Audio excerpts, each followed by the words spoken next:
Hi, I'm Marty Palomo, and I'm here to talk about our article that's coming out in the July issue of the American Journal of Orthodontics and Dentofacial Orthopedics. The topic is sleep. Sleep is essential to human life, such as air, water, and food.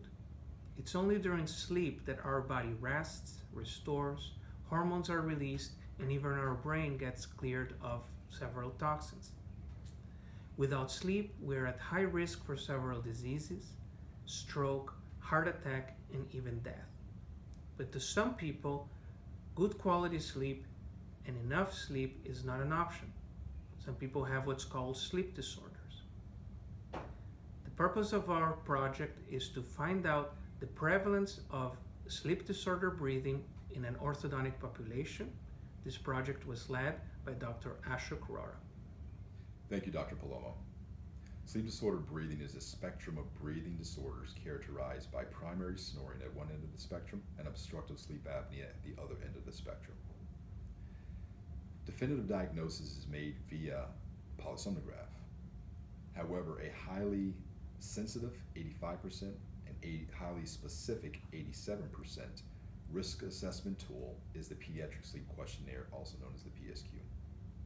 PSQ has three main categories, the first one being snoring, second being sleepiness, and the third being behavior. There are 22 questions on this questionnaire. Now, if all 22 questions are answered, what's needed for high risk assessment is 8 of the 22. There's another category for do not know.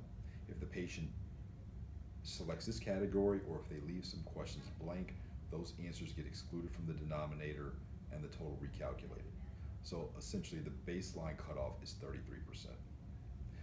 Now, for our study design, we screened 303 patients consecutively who are ages 9 to 17.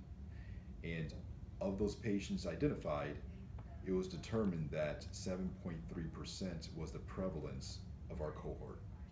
Now, 7.3% of patients, if the average orthodontic office sees roughly 50 patients per day, that translates to roughly 3 to 4 patients who may be at high risk for some form of sleep disorder breathing.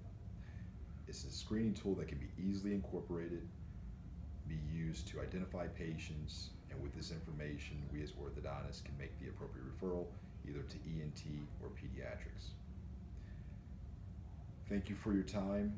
Hopefully this information was useful. For any other information related to the project, please refer to the entire article. Thank you. We also would like to thank our other authors, Dr. Mark Hans, Dr. Carol Rosen, and Dr. Catherine Demko. Thank you.